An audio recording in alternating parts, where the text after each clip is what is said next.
2021년 마지막 수요영성 집회죠. 한 해를 마무리하는 이 시점에서 여러분의 삶을 한번 올 한 해의 삶을 결산해 본다면 여러분은 흑자입니까? 아니면 적자입니까? 어떤 것 같습니까?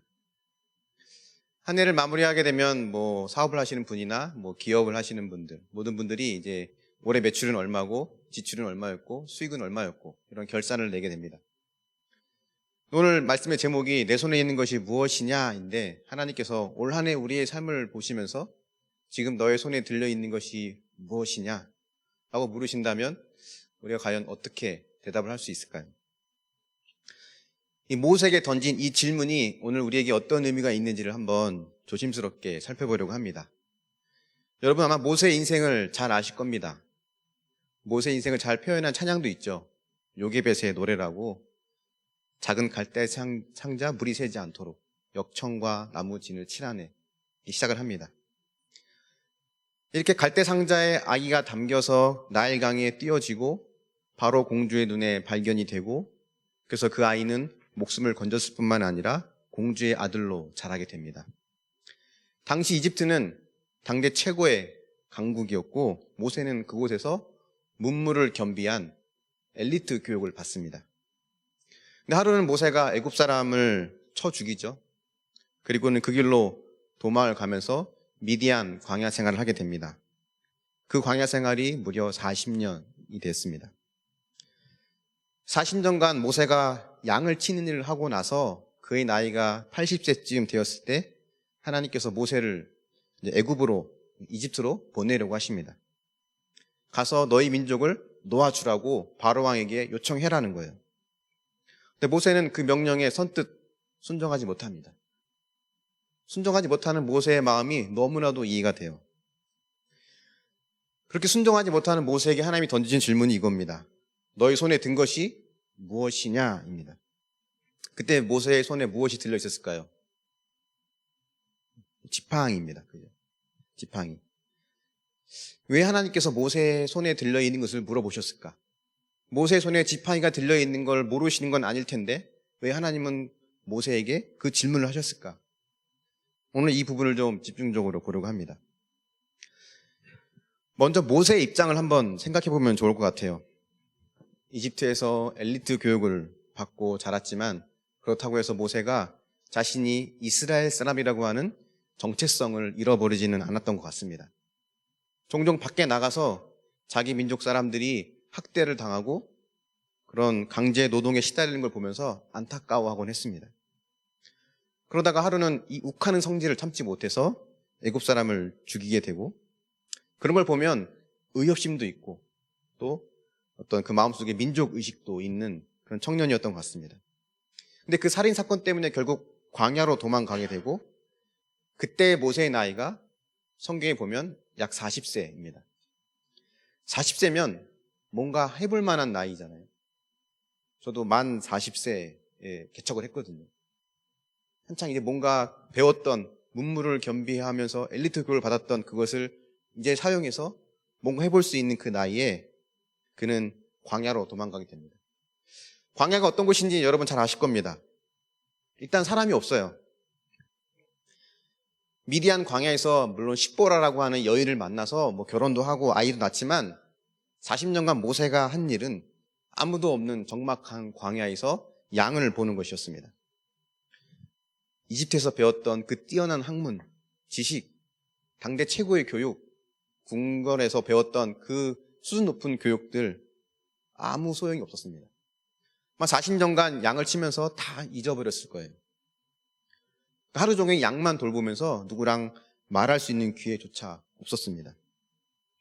근데 언어라고 하는 것이요, 이렇게 사용하지 않으면 잊어버리게 돼요. 아무리 뭔가 준비해도 환경이 받쳐주지 않으면 할 수 있는 것이 아무것도 없습니다. 저는 이제 개척교회 목회자들 모임을 몇 개 인도하는 그룹이 있거든요. 그런 목회자 모임을 인도하면 그 목회자들 사이에서 가장 불쌍한 사람들이 누군지 아십니까? 2020년 1월에 개척하신 분입니다. 보통 1월에 이제 송유효 힘제비를 시작으로 개척을 하거든요. 한참을 준비하고 몇 년 동안 기도하고 준비하고 이렇게 공간을 멋지게 꾸미고 다 준비하고 이제 시작을 했는데 바로 온라인 예배가 시작이 되면서 아무것도 할 수 없었던 그런 목사님들이 의외로 많아요. 그러니까 내가 다 준비됐지만 환경이 받쳐주지 않으니까 할 수 있는 게 없었습니다. 그래서 모세가 하나님의 명령을 거절하면서 한 말이 뭐였냐면 저는 말을 잘 못합니다 였습니다. 제 생각에 진짜 말을 잘 못했을 것 같아요. 근데 모세 입장에서 보면 이 하나님의 명령, 바로왕에게 가서 이스라엘 민족을 놓아주라고 요청해라 하는 이 명령을 선뜻 따르기는 아마 쉽지 않았을 겁니다. 근데 거절하는 이 모세의 마음에는 이런 마음이 있었을 것 같습니다. 두 가지 마음이 이제 언뜻 생각이 나는데요. 일단은 하나님에 대한 원망이죠. 진작 부르시지. 한창 힘이 있고 능력이 있을 때는 모른 척 하시더니 이제 정말 아무것도 할 수 없을 때가 되니까 나보고 가라고? 말이 안 되죠, 하나님. 아마 그렇게 하나님에 대한 원망이 있었을 겁니다. 또 하나의 또 어떤 마음이 있었냐면 하나님 실제로 불가능합니다. 정말 불가능하다는 확고한 믿음이 있었던 것 같아요. 과거의 지식이나 경험, 능력 지금 다 없어진 지 이미 오래고 오직 양치는 일만 했어요. 어디 가서 양치기 세미나, 양치기 이렇게 하면 성공할 수 있다. 이런 세미나 한다면 3박 4일이고 4박 5일이고 한창 얘기할 수 있을 텐데 지금 바로왕에 가서 이스라엘 민족을 꺼내오는 것은 불가능하다는 겁니다. 근데 모세의 이 생각에는 큰 착각이 들어 있습니다. 뭐냐면 결국은 자기 힘으로 하는 것이라는 거예요. 결국 이거는 내 힘으로 하는 거라는 겁니다. 하나님은 모세의 이런 생각을 잘 아셔서 아주 작은 기적을 보여주십니다. 그게 뭐냐면 떨기나무가 불에 타는 거죠. 하지만 그 나무는 사라지지 않습니다. 떨기나무는 광야에서 가장 흔하게 볼 수 있는 나무입니다. 그 나무에 불이 붙은 겁니다. 이 떨기나무가 보여주는 것은 결국 두 개예요. 하나는 이스라엘 민족이고 하나는 모세 자신입니다. 지금 이스라엘 민족은 이렇게 불 가운데 있는 고통과 고난을 겪고 있다는 것이고 또 하나는 이 떨기나무가 이 가시와 엉겅퀴밖에 없는 이 나무를 보면서 아무런 이용 가치가 없는 모세 자신을 보여주고 있는 것입니다. 근데 여러분 불이 붙으려면 뭔가 재료가 계속 공급이 돼야 됩니다. 그래서 불이 유지되려면 그 나무가 됐든 종이가 됐든 그 재료가 스스로 몸을 태우면서 이제 불을 유지하는 거죠. 근데 불은 계속 유지되고 있지만 이 떨기나무가 불에 타지 않고 있다라고 하는 것이 보여주는 것은 지금 이 불은 나무 때문에 붙은 불이 아니라는 겁니다. 스스로 태워서 불을 유지하는 것이 아니라 나무와 상관없는 불이라는 거죠. 결국 이것이 보여주는 것은 떨기나무처럼 아무 쓸모없는 그런 존재에 불과한 모세, 너의 능력이 없다고 해서 불가능한 것은 아니라는 거예요. 왜냐하면 이것은 내가 하는 거지 네가 하는 게 아니라는 겁니다. 근데 우리 같으면 이 메시지를, 이 기적을 경험하면 하나님의 뜻을 잘 이해할 수 있을 것 같아요. 저 같은 경우는 굳이 떨기나무까지 안 가더라도 성냥불만 계속 붙어 있어도 하나님 앞에 내 모든 걸 다 던질 것 같습니다. 근데 모세는 그 뜻을 잘 이해하지 못했죠. 끝까지 이제 거절합니다. 이때 하나님이 물으신 것이 너 손에 있는 것이 무엇이냐라는 거예요. 모세 손에 들려있던 지팡이, 이것은 양을 치는 목자에게는 필수품입니다. 이 지팡이로 양을 인도하기도 하고 또 맹수로부터 양을 지켜내는 무기로도 사용합니다. 그래서 시편 23편 우리가 잘 아는 이 내용에는 여호와는 나의 목자시니 내게 부족함이 없으리로다 라고 시작하면서 4절에 주의 지팡이와 막대기가 나를 안위하시나이다 라고 하죠. 주의 지팡이와 막대기가 나를 돌보신다는 겁니다. 전 할 수 없습니다. 하나님 전 할 수 없어요 라고 하면 하나님께서 하늘에서 뭔가 큰 아이템을 뚝 떨어뜨려 주시면 뭔가 용기를 내서 할 수 있을 것 같은데 하나님은 네 손에 있는 지팡이 그거면 충분해 이렇게 말씀하십니다. 근데 여러분 모세 입장에서 보면 지팡이가 상징하는 게 있거든요. 실패한 자신의 인생을 대변해 주는 것이 먼지 묻은 자신의 손에 있는 이 지팡이였습니다.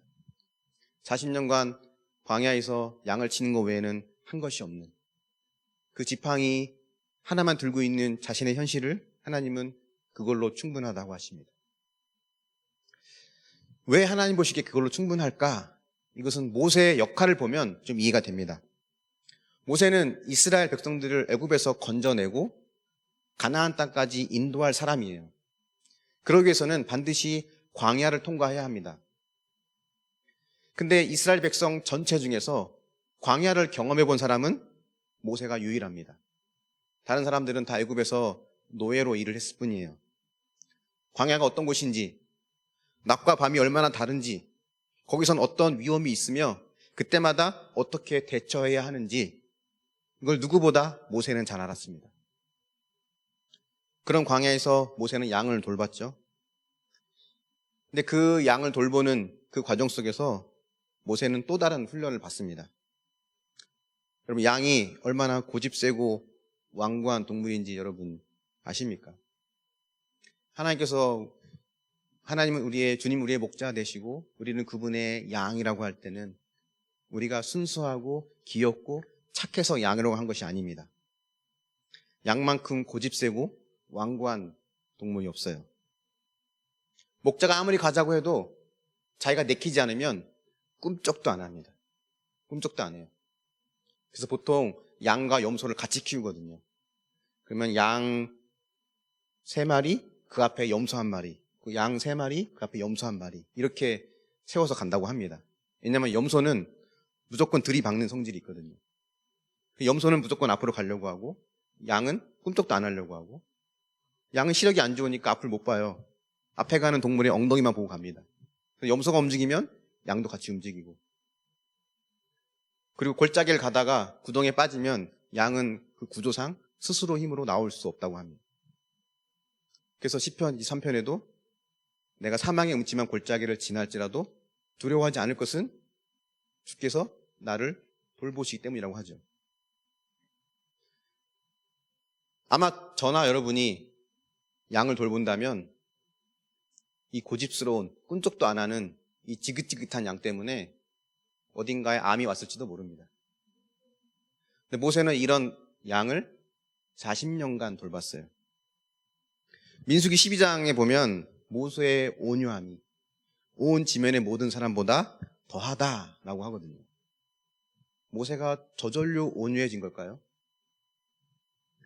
원래 기질상 그런 사람도 있습니다. 화 한 번 안 내는 사람, 늘 웃고 긍정적인 사람, 늘 양보하고 착한 사람 있어요, 기질상. 여러분, 모세가 그럴 거라고 봅니까? 자기 욱하는 성질을 못 참아서 사람을 때려 죽인 사람입니다. 근데 모세의 이 온유함이 도대체 어디서 나왔을까? 아마 이 양들을 돌보면서 그 모세에게 그 부분이 개발되었을 것 같습니다. 근데 광야에서 이스라엘 백성들의 모습 우리가 잘 알거든요.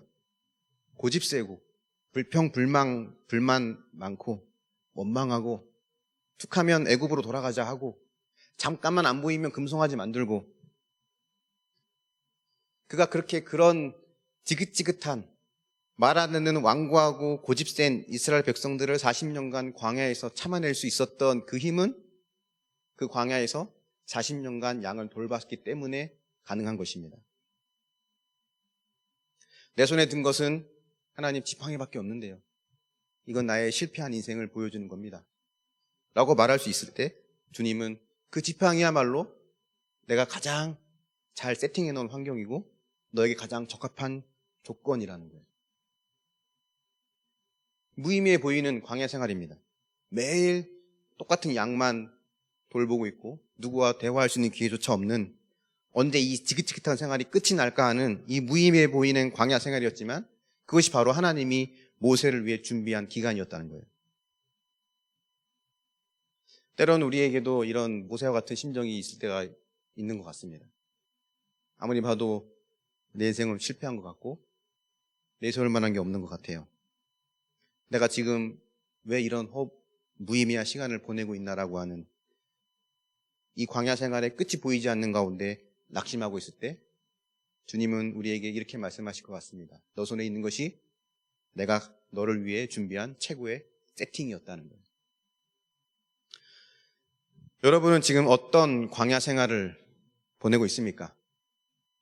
광야라고 하는 히브리어는 드바르라고 합니다. 근데 이 말씀이라고 하는 히브리어 다바르가 이 드바르라고 하는 광야란 단어에서 나왔다고 해요. 히브리어는 우리말과 다르게 모음이 없거든요. 자음만 있습니다. 그래서 모음을 떼면 우리처럼 디귿, 비읍, 리을 똑같은 글자입니다. 이것이 의미하는 것은 우리가 겪고 있는 이 광야는 하나님과 내가 만나는 곳이고 그분의 말씀을 듣는 곳이라는 거죠. 이런 광야에서 양이나 돌보면서 세월을 낭비하고 있네. 이런 생각이 들 수 있지만 그것이 하나님께서 나를 위해 준비시킨 최고의 환경입니다. 모세뿐 아닙니다. 다윗도 왕이 되기 위해서 그가 훈련받은 곳은 광야였어요. 세례 요한도 예수님의 나타나심을 준비하는 그곳이 장소가 바로 광야였습니다. 벗어나고 싶고 탈출하고 싶은 광야 같은 삶의 현장이 하나님께서 그들을 준비시키는 환경이었습니다. 여러분이 겪고 있는 광야의 삶, 우린 거기서 그분의 말씀을 들을 수 있어야 합니다. 여러분 어떤 스펙을 갖추려고 합니까? 우리가 갖춰야 될 최고의 스펙은 뭘까요? 그것은 하나님 말씀입니다. 여러분 자녀를 키우시는 분이라면 여러분 자녀가 어떤 스펙을 갖길 원하십니까? 공부도 잘했으면 좋겠습니다. 그죠? 건강도 했으면 좋겠고 친구관계도 원만하면 좋겠고요. 센스도 있었으면 좋겠어요. 유머 감각도 있고 배려심도 있고 악기는 적어도 한두 개는 다룰 줄 알고 물론 교회에는 잘 다녀야 되고 윗사람 잘 공경하고 아랫사람 잘 돌봐줄 수 있는 여러분 이런 사람이 있으면 한번 데려와 봐주세요. 어딘가 있다고 하는데 저는 한 번도 본 적 없습니다. 상상 속에 있는 인물이에요. 광야의 환경에 있는 그 속에서 말씀을 들을 줄 아는 자녀로 인도되기를 우리가 기도하고 양육해야 됩니다. 여러분의 남은 노후를 또 어떻게 준비하고 있습니까? 지금쯤 집을 사야 되나? 팔아야 되나? 주식을 해야 되나? 비트코인을 이제라도 시작해야 되나? 사업을 해야 되나 말아야 되나? 혹 이 결정이 여러분에게 적기적소에 잘 되어져서 노후를 준비할 수 있게 되었다면 광야 생활이 끝날까요? 그럼 이제 광야 생활은 없을 것 같습니까? 이 광야의 최고의 준비는 하나님 말씀을 듣는 것입니다. 광야에서 말씀을 들을 줄 아는 사람이 가장 잘 준비된 사람입니다. 보잘것없는 지팡이밖에 없는 내 인생 속에 내 손에 있는 것이 무엇이냐? 라고 물으실 때 그 의미는 첫 번째는 이겁니다. 광야 같은 너의 삶의 현장 속에서 나는 너를 준비시키고 있었다. 모세에게 던진 질문은 이 의미가 들어있습니다. 그럼 한번 묵상해 보십시오. 여러분은 어떤 광야를 지나고 있습니까? 그곳에서 주님은 여러분에게 어떤 말씀을 하신다고 생각하십니까? 너희 손에 있는 것이 무엇이냐? 이 물음에 손에 있는 지팡이, 보잘것없는 이거밖에 없습니다. 라고 말할 때 우리는 이걸로 세상에 내놓을 만한 자랑거리가 되지 못한다는 것을 알고 있습니다. 그래서 우리는 내 자녀만큼이라도, 아니 지금이라도 우리는 이 지팡이가 금지팡이가 되고 은지팡이가 되기를 원하죠. 하지만 우리 안에 있는 것이 아무리 훌륭한 금지팡이라 할지라도 그 안에 하나님이 계시지 않다면 그것은 아무것도 없는 것과 같습니다. 그래서 모세에게 던진 이 질문 속에는 아무것도 남지 않는 이 지팡이밖에 없는 지금이야말로 하나님께서 나를 위해 일하실 가장 좋을 때라는 거죠. 어떻게 보면 하나님께서는 모세에게 이 40년의 세월을 기다리신 것 같아요. 그 손에 남아있는 것이 아무것도 없을 때까지 기다리신 것 같습니다. 왕년에 그래도 나 애굽에서 왕자였는데 내가 지금 여기서 이러고 있을 사람이 아닌데 다시 멋지게 복귀해서 우리 민족을 해방시켜야 되는데 라고 하는 그 생각이 없어지기까지 모세에게는 40년의 세월이 필요했을지 모르겠습니다. 결국 자랑할 만한 것이 아무것도 없어서 저는 말할 줄도 모릅니다 라고 말할 수밖에 없는 그때가 하나님이 일하시는 때가 되었습니다. 그래서 이 보잘것없는 지팡이가 보여주는 또 다른 의미는 이거죠. 내 손에 쥔 것이 아무것도 없을 때, 지팡이 외에는 아무것도 없을 때, 주님 외에는 답이 없을 때, 그때가 하나님이 일하기 시작할 때라는 겁니다. 그래서 우리가 그런 찬양도 하잖아요. 약할 때 강함 되신다라고. 한번 묵상해 보십시오, 여러분. 지금 광야 가운데 있다면 그렇게 광야에서 얻은 보잘것없어 보이는 지팡이밖에 없을 때 지금 하나님이 여러분을 위해서 일하실 때라고 믿습니까? 여러분, 모세 이야기는 사실 이게 중요한 것은 아닙니다. 사실 이 안에는 더 중요한 메시지가 있어요. 오늘 말씀의 가장 중요한 부분은 야, 힘들어도 버텨. 광야 가운데 있어도 참아. 죽는 소리 하지 말고 그냥 버텨, 참아. 지금 그 얘기를 하나님이 하시는 게 아닙니다.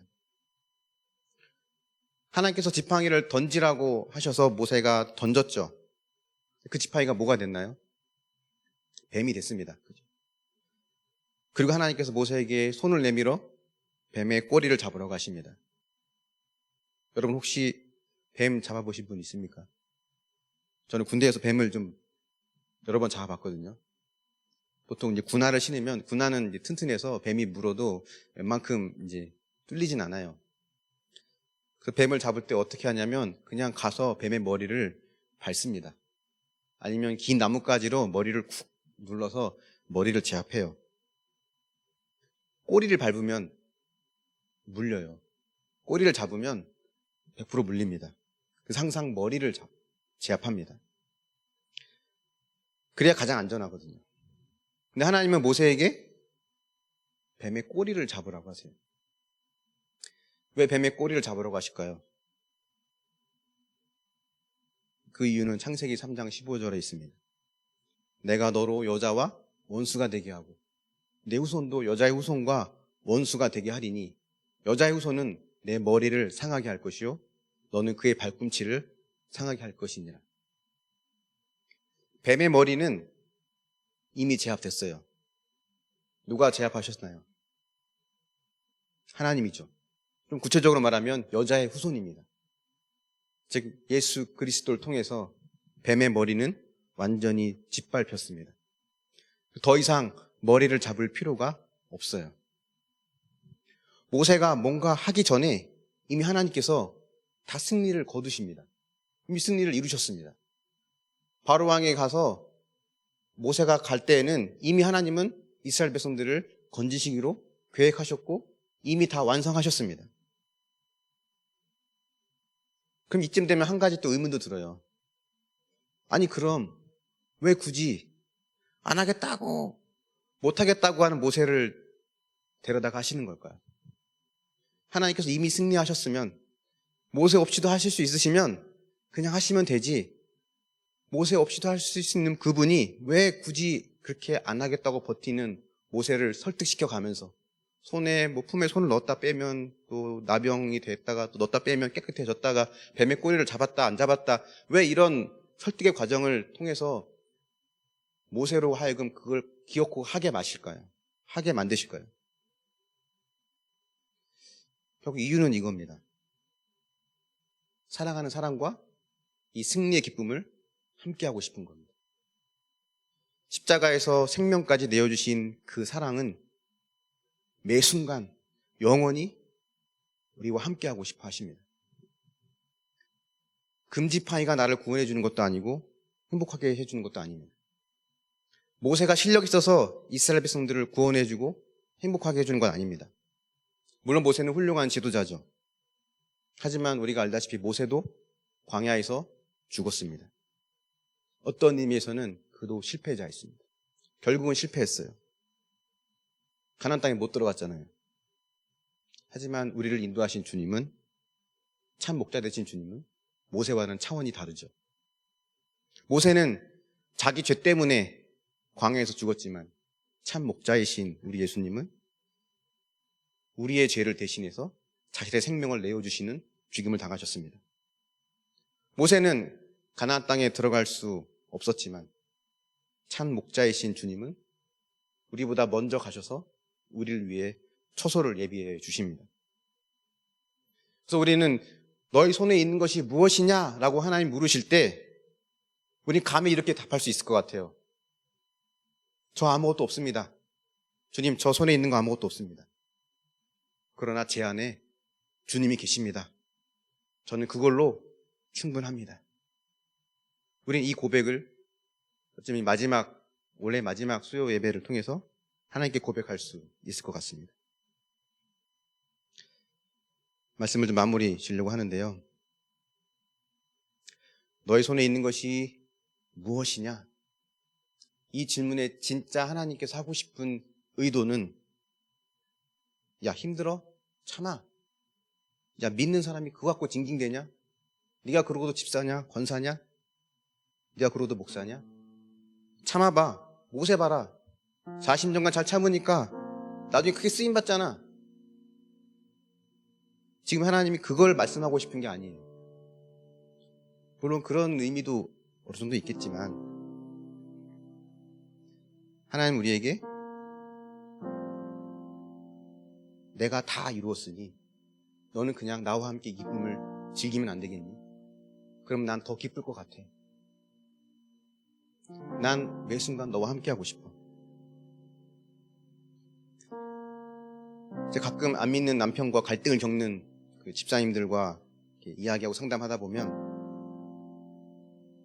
상담하기 전부터 이렇게 말해요. 목사님, 저 목사님이 저에게 뭐라고 말씀하실지 다 알아요. 결국 저보고 또 참으라고 하시거든요. 제가 얼마나 더 참아야 되죠? 지금까지 참은 걸로 충분하지 않아요? 그럼 지금 내가 잘 못 참아서 지금 이렇게 잘못된 건가요? 이런 질문을 해요. 하나님 우리에게 야, 네가 더 참아. 네가 못 참아서 그래. 아니, 충분하지 않아. 주님 그렇게 말씀하지 않으십니다. 어쩌면 이 코로나로 다 이 지난 1년의 삶을 돌아볼 때 내 손에 남은 게 뭘까? 저도 내가 오늘 1년 동안 교회를 위해서 많이 나름대로 한다고 했지만 남은 게 뭘까? 라고 해보면 별로 없는 것 같아요. 아무것도 없는 것 같습니다. 근데 하나님은 나의 잘못을 충응하기 위해서 너 왜 그거밖에 하지 못해? 라고 말씀하시기 위해서가 아니라 이제 내가 할게. 이제 진짜 내가 할게. 그리고 빈손이면 어때? 지금부터 나만 따라와. 나는 너와 함께 있는 것 자체가 내게 기쁨이란다. 이 말씀을 우리에게 던지고 있는 것입니다. 오늘의 이 말씀이 여러분에게 어떤 의미로 다가왔는지는 확실히 모르겠지만 혹 광야 가운데 있는 인생 속에서 언제 이것이 끝날까 앞이 보이지 않을 때 지금 이때가 하나님이 함께 하실 때임을 기억하며 주님, 저에겐 아무것도 남은 것이 없지만 주님 한 분이면 충분합니다. 그거면 됩니다. 이 고백으로 또 한 해를 마무리하면서 또 새해를 준비하는 저 여러분이 되기를 예수님 이름으로 축원합니다.